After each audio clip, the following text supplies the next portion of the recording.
Alrighty, ladies and gentlemen, welcome back inside the House Divided from home. I'm Kevin. Chris. Here at Boston Sports Talk Radio, live on WQNQ 98.1 FM radio. Unfortunately, currently due to the coronavirus pandemic, we are still not permitted to be on campus at the studio. So YouTube will be our home and native for the time being. Go follow us on Twitter at the House Divide 1. We tweet every time we can, just because sports are, not as present as they were in recent times. We do the best we can to deliver the best news as fast as possible. Leave a like, comment, retweet our stuff, show some support, expand the brand. We love it. More followers, the better, obviously. So just give us a follow on there. Me and Chris's Twitter handles are on there as well. So if you do have a question about anything, we're always right there. The door is always open. You guys know the drill. We got a good one today, folks. We got a good one with a great guest on board the House Divided. Another peer from Quinnipiac University just came out with his podcast on Spotify. His first episode just aired recently this week. The one, the only JWolff joins us inside the house. Welcome, Jordan. Oh, that introduction was beautiful, Kevin. Thank you for that. I'm really honored to be on here. I thank you guys for having me, and I can't wait to do some more talking sports. Because I got, just like everyone else in America who's a sports fan, I got really nothing better else to do. So let's get right into it. Hell yeah, let's get right into it. You said. There's been a little bit happening in different departments. The one that obviously a lot of people are talking about, especially where we go to school, is the NHL looking to start back up their playoff format into 24 teams into a little tournament style play with the East in one city, the West in another city, and that's just a prospective look if they were to get the season back together. Guys, I don't know what you think of it, but I kind of like it. Yeah, sorry. You're good. You're the host. You go first. Kind of sucks. Just because the Bruins are gonna have to play for the 1 seed, even though they're 8 points up. But that's baloney. But it's fun. I get to see Connor McDavid. The Avs are in. The Canucks are in. So teams I enjoy watching are in as well. So from that sense, I like it. But the Bruins could easily drop to like a 3 seed. It just makes no sense, even though they're better than any other team in the NHL, and it's not really close. But hey, at least they're getting the playoffs going, so. I guess they have like a lot more steps to do in process of the 24 playoff format. I like it because we're not gypping the teams that like could have been gypped if it was in normal circumstances. So from a personal perspective, I'm a Devils fan, and they're one of the 7 teams that's not going to be in it, so that kind of breaks my heart a little bit. But I just want to see some playoff hockey. It's one of the best American traditions every single year. It's so intense. It's so dramatic, and you never know what's really going to happen. So I'm really excited about Gary Bettman making that announcement yesterday and really explaining this in full detail. Other stuff was a little bit confusing to me, but for the plan itself, I liked it. No, yeah, I definitely agree with you both. It definitely was something that, we need, especially in this time. There's not a lot of things to really look at. The only current sports going on right now are NASCAR, WWE, and UFC. And those happen basically every weekend, Sunday and Wednesday for NASCAR. But the fact that the NHL made it 24 teams, I think, is fair. Like Jordan said, you can't really jib the teams that would have had an opportunity to make a wild card spot if they went on a deep run towards the latter end of the regular season. Look at the Rangers, for an example. They're an 11th seed currently. They have to face the Carolina Hurricanes as the number 6 seed. So that alone is going to be a test for them. But I feel like bringing those teams into a playoff spot, even though they couldn't get it as a wild card in the regular season, we'll kind of see how it would change the field of the tournament, because who knows? You could have the Islanders lose. You could have the Toronto lose. You could have the Rangers beat the Hurricanes, somehow.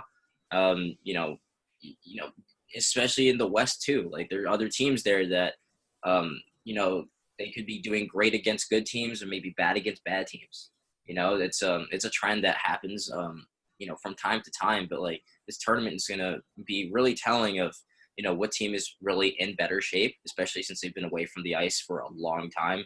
And they're going to be in one city. Both conferences are going to be in their own city playing. There's not going to be any fans in attendance, so it's a neutral site for everyone.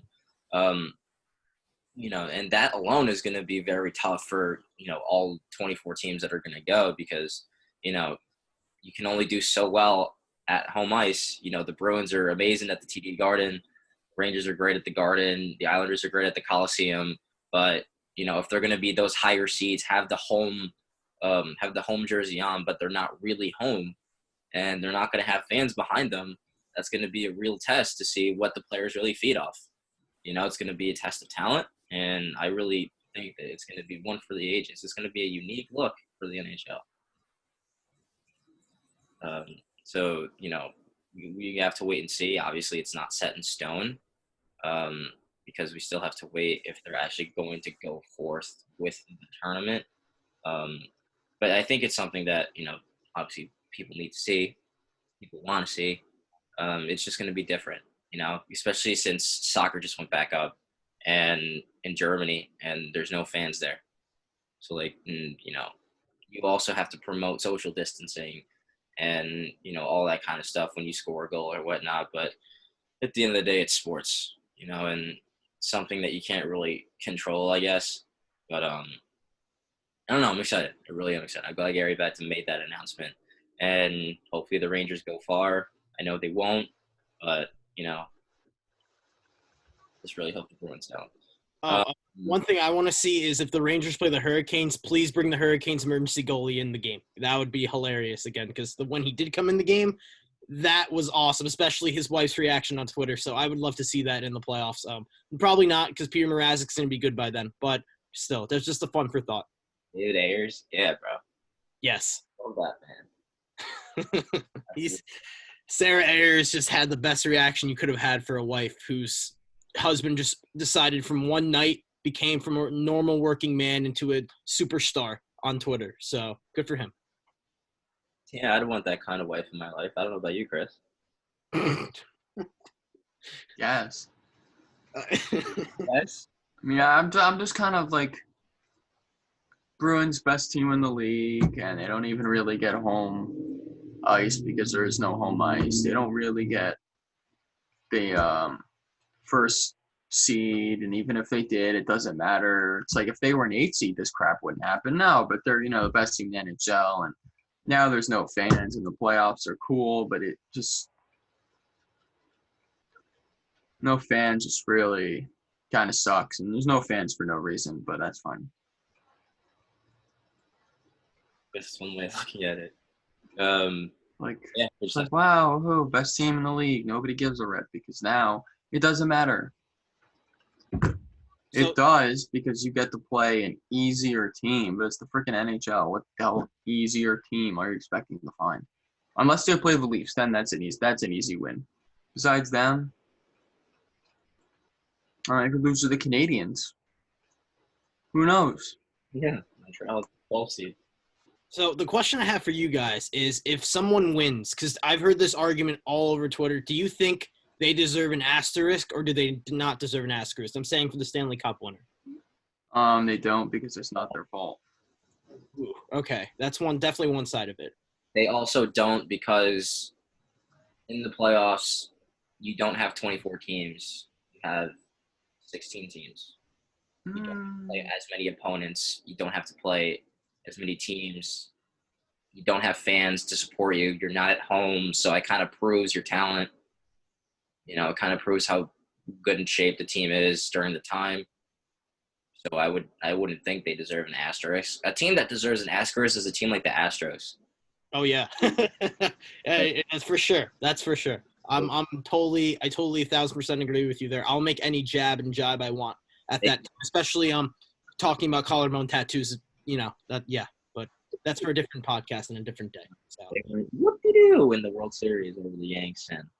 So I totally get where you guys are coming from with that, but I see like the other side of it is to me valid too. I'm not saying which side I'm picking. I'm saying like the other side is valid because they're like, oh well, like you didn't really like earn it because you didn't have like that good of a season as opposed to maybe like a one-seeder who was ever the most consistent. So it's really a tough line, and I'm sure there's going to be people that are going to definitely try to dethrone the winner of the Stanley Cup. But you guys definitely make good points as well. Like, it's not their fault that they were put into the situation. So Sorry, what were you saying? Sorry, no, I finished. You're good. no. You said something. Oh right. Like in the NHL, it doesn't like seeding in the NBA. You know, it's going to be 2 1 seeds or a 1 and a 2, or like you're not going to see a 7 seed come out of the NBA and win. I know everyone says you will, but you never will. In football, you're usually not going to see a wild card team make it there. That's how it works. Sometimes you do, but usually you don't. You do, Chris. March Madness, you're not really going to see, like, you'd have like a 15 seed Florida Gulf Coast who wins 3 games, but they're never going to make it to the Final Four. Hockey, I could take in the 8 seed in the West and they could win the whole damn thing, and I wouldn't even be surprised. I mean, that's the thing, is like the 1 seed, it doesn't really, I mean, you get home ice, which really helps, but like you saw last year, the best team, Tampa, who apparently never wins in the playoffs, they choked it against Columbus, got swept somehow. So, I mean, you just never know. Yeah, that's I think the only sport where you can't really judge a team on the record. You just the playoffs or playoffs. You know, JWolff, you also said that maybe the 1 seed had a better season than an 11th or 10th seed that's in the tournament. The Rangers are 11th, and they are above 500 by like 5 or 6 games. And they play particularly well against teams like the Washington Capitals, who are projected number 3 seed. So, you know, that could be another side of it, where, you know, I definitely see that, like, like a team like the Bruins should win it, or the Blues should win it like last year. But, like, a team that doesn't have as great as a year as another, I really don't think is sort of relevant, especially in the sport of hockey. You know, Chris mentioned the Final Four. I mean, they're Cinderella stories for a reason, because they rarely happen. The last one we saw happen was Loyola Chicago, made it to the Final Four as a 15 seed. You know, a 16 seed has never gone past 2 games. But, you know, I feel like I think any team in that tournament can win, other than the Maple Leafs if they face the Bruins, because we all know what happens there. There's also another interesting point with the draft lottery, how it's going to work.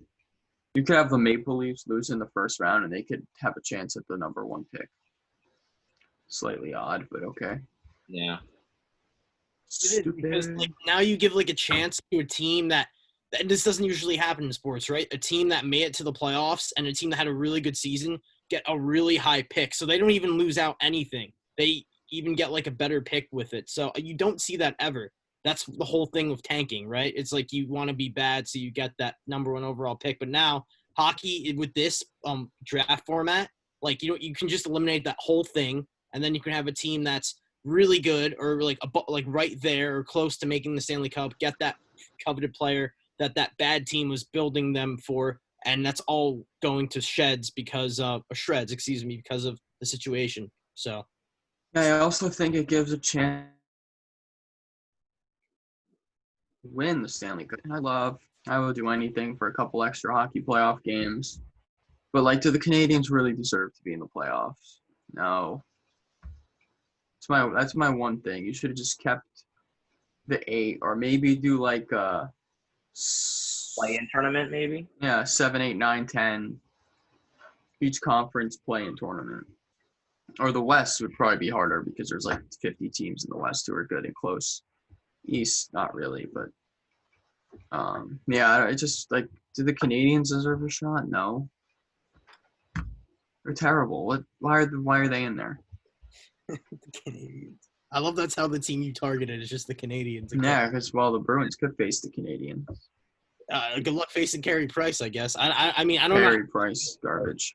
I don't know how he's been this season. I think he's been like pretty bad, but he's older now. Right. But you never know, because like sometimes in the playoffs, like as we saw last year, like you have some surprise goaltending, like from Curtis McElhinney. I remember that. And Robin Leonard as well when he was on the Islanders. So that was quite interesting.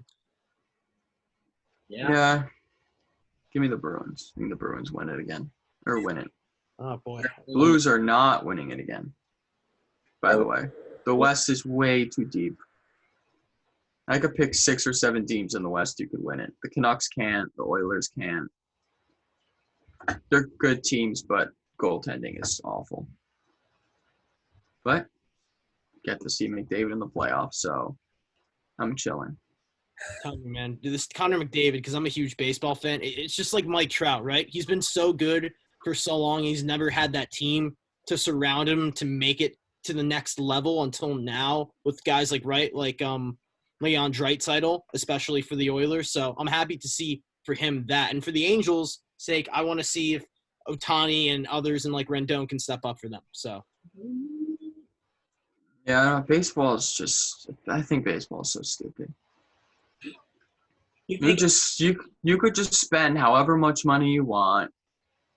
And, like, you have people in the NBA who complain that small market teams don't get stars, which they don't. Especially – really, name me a small market team that got a star.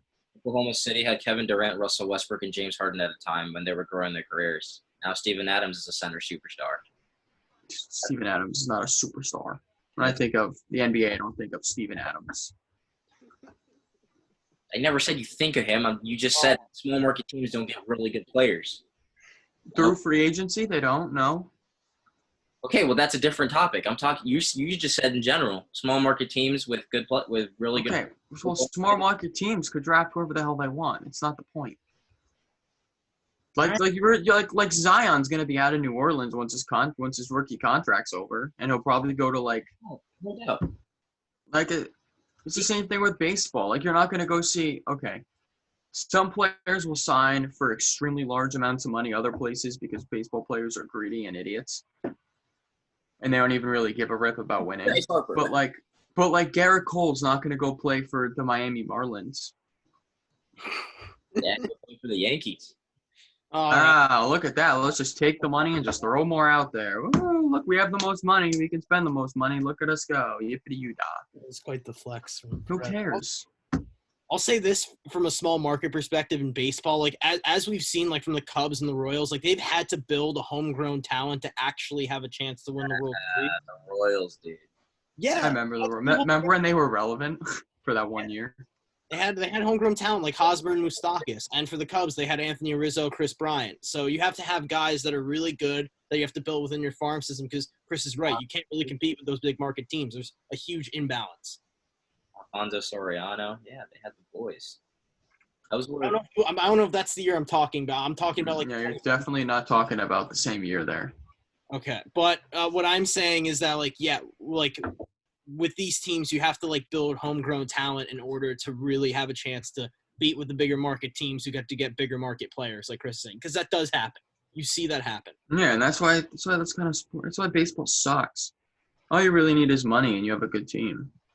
Sucks to hear that because it's my favorite sport, but we're not going to change the way you feel. That's not the point. Like I'll watch baseball because I love the Cardinals, but I mean, Cardinals are kind of a small market team. They have spent the least amount of money this offseason. It's interesting. Royals have spent more. Last time I looked at it, but hey. Who? The Royals. Who?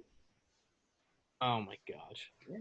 Yeah, I don't know, man. I'm just glad hockey's going to be back, but without fans, it's going to be. Yeah. The excitement level is going to go from a 10 to a 2. Just give me cardboard cutouts of Gary Bettman on each side. Just put damn fans in the arena. If you want to go, go. Like I said, I feel like as of now, Gary Bettman's not going to make that move. He's definitely I would love to see the cutouts. That's the best scenario for me. Trying to have what they did in the Korean Baseball League. Yeah, that was hilarious. They put John Sciambi from ESPN in one of the cutouts. Oh no, that's not what I'm talking about. Oh, that's not what we're talking about. Okay, I'm talking about where they had sex dolls. Yeah, that was quite interesting what they do over there. That was so funny. It's so funny. Yeah, the team got fined for that. That was funny. That's a good effort, though. I like the effort. Yeah, definitely brought publicity to the team. Yeah. NC Dinos. That's the only team I know and really kind of care about because Aaron Altera is on there, and you can't really do anything that he could have done in the MLB. there still. So I don't know. I watched one game. It's about my extent of watching the Korean Baseball League. me too. How was it? Tell me about it. I don't know. From what I could see, like they have a 28-man roster limit and they have some finicky rules. And one thing I noticed is when the umpires messed up, the league immediately sent them down to the minor leagues. That was a story out there. So I might want to see the MLB adopt some of the stuff they're doing. But as for me and personally watching it, it just does not jive with me for some reason. I'm just not as into it as I am with the New York Yankees and the Major League Baseball. So Yeah, I don't know. I'm not like, if I'm going to sit down and decide between watching a baseball game or like a basketball playoff game, probably going to watch the basketball playoff game. Don't like the NBA, but I'll watch. I just think having no fans is so dumb. Like, I'd rather have sports and no fans, but just let them in the stadium, man. If they want to go, let them go. It's not really that big of a deal. If your immune system is weak or you're old, stay home. You want to go? Go. oh my gosh. I'm glad we know how you feel now. So Listen. If they could have fans at the NASCAR race in Bristol, guess who would be driving down to Bristol? I would be, to go watch that damn race because I don't give a rip. Of course you would. You just love NASCAR. Yeah, I don't even care if there's a baseball game I don't even care if the Mets have a baseball game. Like, who wants to come? Screw it, I'm coming. Hell else do I have to do? Jeez, we just unleashed the beast inside of Chris today since second one, and I love it. So It's just so dumb. This whole thing is just so stupid, but whatever. Hockey's back. It's fine. Yeah. I would love to, like, fly down, rent the hotel where they're staying, and be like that one fan in the crowd with the little flag. Wee. That'd be me. dude, that is so Disneyland what you just did right there. Like that. That was hilarious. Oh my god. I mean, they could also think. Actually, this is weird. I was watching some Bundesliga, Oh my Germany soccer, Yeah. and they're doing a pump in crowd noise thing. They were pumping in crowd noise. god. Super weird. A lot of people hated it. I did not hate it. I think there needs to be a whole bunch of things and somebody pressing buttons for what sounds, because I was watching Bayern versus Dortmund, and Bayern scored a goal, and the fake crowd noise seemed very excited. Very excited. Except the problem was Dortmund was at home. So the fans were not supposed to be ecstatic. But they were. I was like, that's the wrong team. Somebody pushed the wrong button there. I don't know. That's always something else I could consider. So you just don't like the fact that there's no fans, or you think it's baloney that fans aren't allowed back in? Mm-hmm. They just do whatever the hell you want. You want us to wear a mask? I don't care. You want me to wear a freaking hazmat suit? Go ahead. I will wear a damn hazmat suit to a hockey game. That's where it looks like that's where we're going. So I don't care. Everything is just such baloney. And it's annoying, and it's stupid. Actually, I have something for Perez. Did you watch Monday Night Raw this past week? Because something innovative happened, and I think that, okay, so basically, Chris, what happened during Monday Night Raw is WWE decided to have NXT superstars act as the fans would at a show. And they had like plexiglass between the ramp and the ring, and they had them all 6 feet apart and all screaming. And I think that's exactly where we're headed when the time says so. So do you like it, Kevin? Because I actually really liked it. I was surprised. I thought it was going to be a total failure, but it wasn't. I'm positive that those quote-unquote superstars, they're not NXT superstars, they're trainees. Yeah, exactly. That's who they were. You're right. So we've never seen them yet, but I'm positive that they are under payroll for WWE to act as fans.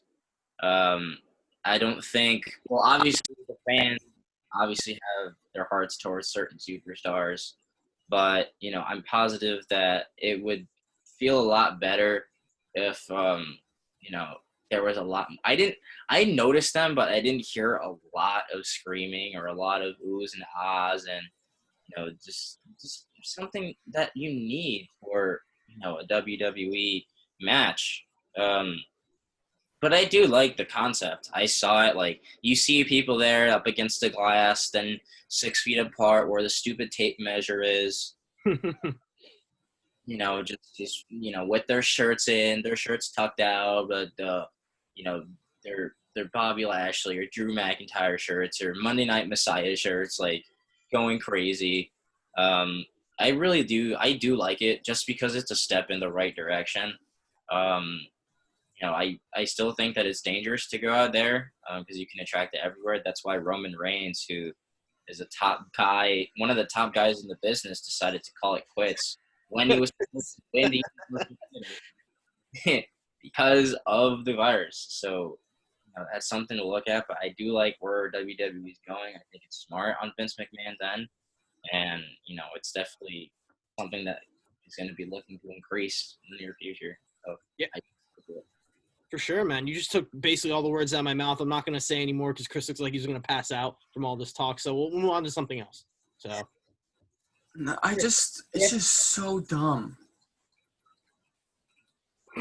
That's it? Yeah, just this whole thing, man. If I want to go to a damn NASCAR race, let me go to a damn NASCAR race. You might get your wish in July. That's my gut feeling. That's where I see it. You don't care if you get sick. I don't give a rip because I'm not going to get sick. And if I do, hopefully I don't have an underlying condition. Guess we're going to find out. If I die, I die. Damn. Whatever. I want to go watch my sports. Okay. Don't really care. And you know what? I wish I would go take a test today and test positive. That would make my year. Oh, my gosh. Because once I get it, I ain't got to worry about it again. Oh, my God. And I could do whatever the hell I want. My friends couldn't come over tonight for a race that may or may not happen. If it doesn't happen, then there will be a fire again tomorrow. We'll see. But anyway, it's okay. Just give it to me. I want somebody who has it to just come and just sneeze on me. Give it to me, please. Then it can be done with it. Then I can go do whatever I want to do and not have to worry about it. I just want to see the old women just go back and play mahjong already, dude. That's what I'm having a problem with. Like, the protesting is so ridiculous to this point where, like, they're only furthering the problem than helping it solve it. And I get it. People are sick of it. I am sick of staying inside 24/7. It's pretty annoying, and I miss live sports, but we can't just freely go out there together and start protesting. Like, that doesn't help anyone, in my opinion. Okay. So the main problem is always going to be like this. I'm going to not get political, but it's just, you have some certain people who are in control of certain states who are incompetent. And they love getting off on themselves, getting all this power like they are the almighty. And it's just really not that big of a deal. Like, you look at certain states who did the right thing. Like, you have a Georgia who protected the nursing homes. Wow, look at that. That works. Now let's go to Governor Moron and Governor Ding Dong, who decided, wow, there's a patient in the hospital who has COVID. Let's send them right back to the nursing home and kill the whole nursing home off. Thanks, Cuomo. You're a genius. But hey, sports. I don't think anything more needs to be said about that. We're here to uplift and focus on some sports. So that's pretty much NASCAR. It's what's on TV. Yeah. So excited. So, Chris, I appreciate you introducing me into the world of NASCAR because I was one of those who was outside the world of NASCAR and was one of the ones who just knows it for making left turns and knows the mainstream drivers like Jimmy Johnson and Kyle Busch. And watching NASCAR and watching the end of these races actually really excites me. I was very pleasantly surprised. how it can be at the end of the races, especially last night with Chase Elliott and the Kyle Busch battle. Truck series, yeah. Yes, I watched the truck series, Kevin Chris. That's right. Because there's nothing else for me to do. I watch I every turned on the race. Gander Truck Series in Charlotte, North Carolina, and I watched Kyle Busch and Chase Elliott completely better themselves than the rest of the pack, go all the way to the end of the finish line, and Chase Elliott get his revenge and do a bow. That was hilarious. That's kind of what you love to see right now. That's like one of the things that, obviously, NASCAR is like a sport where obviously fans would be awesome just to see them in the stands going nuts, but you don't really need fans from a TV to kind of feel the drama and intensity of a final, of a green-white checkered, or of, a last lap with like a battle like Busch and Chase Elliott. Like, it was absolutely insane, and I was on the edge of my feet watching that. And then it aired on ESPN, and it was history. Chase got his, and everyone's just basically livid at the moment. But absolutely loved it. I was chilling. But yeah. Real quick before we go to a pause here. The Xfinity series is actually more exciting from a neutral fan perspective currently for two reasons. Instead of the Monster Energy or whatever the hell they call it now. The aero package for the top series is weird, so it makes passing really hard, and everyone's getting kind of PO'd at it because the Coke 600 was pretty boring because it's so hard to pass with the aero package that they have. And on top of that, Xfinity uses a composite body, which NASCAR main series doesn't. That means you could take a hit and you can bounce back from it, when in NASCAR you get a little fender in and you're done for the race. So those are two things NASCAR is looking to do with their next gen car, which they already released. But racing wise, love it, man. I love myself a good NASCAR race. I can sit down for 3 hours, hang out, watch my TV, Yeah. have my driver win. For sure. And I just have to say, Chase Elliott, like the whole progression of him this week, it's been the most fairy tale thing ever. First, with the crash with Kyle Busch, and then the flipping him the bird, then pitting with 2 laps left in the next race and getting all pissed off, and then to come all the way back in a series that he probably knew that he could win in, but still get that win. Progression. That's what I call that. Yeah, I'm excited. I really hope that they get the race off tonight. They got a tropical storm coming. Like 50% chance they get it off. So hopefully, because everyone's coming over, they get it off. And if they don't, then there's always tomorrow night. But they should get it off, I would hope. Worst case, they'll get it off at like 9 or 10, and it's a short race tonight. So shorter at least. I'm excited, man. Love myself some NASCAR. Hendrick Motorsport. Oh, one more thing. We got 2 minutes. Hendrick Motorsports this year, that's Alex Bowman, William Byron, Jimmy Johnson, Chase Elliott, have looked very well since it restarted. And Joe Gibbs has not. That's Kyle Busch, Truex, and Hamlin. I mean, last race, you had Hamlin lose tungsten out of his damn car, so the race started and he was already 8 laps down. Yeah. But I think he could be a big threat tonight. Kyle Busch just speeds on pit road, I think, every single race since, except the truck race actually, but every single race since they restarted, he's had a speeding penalty on pit road. So, and tonight's the night for Martin Truex. This is his track. Charlotte's his track. He did good in the 600 too, so we'll see what happens. Like I told you, Chris, one guy I never want to see win a race is Joey Logano. As long as it's never Joey Logano's night, it's really my night, because I never want to see that guy win. He is such a crybaby. That guy is such a confrontational. I can't. There's so many words I'm thinking about I could say, but I'm not going to say. He just it really annoys the heck out of me, and I hope he never wins a race, and hope really if Jimmy Johnson and him get into 1 and 2 in the top of the race, Jimmy Johnson passes him, drinks a beer, spits that beer out on the ground right in front of Joey Logano and says, "That's right, I won the race." That's what I hope. We could talk about it more after the break. Absolutely. I know I'm weirdly passionate about that, but yeah, that's just how I feel. I love it. This is part 1 of the House Divided with JWolff in the house. Part 2 will be coming out in a few, so stay tuned.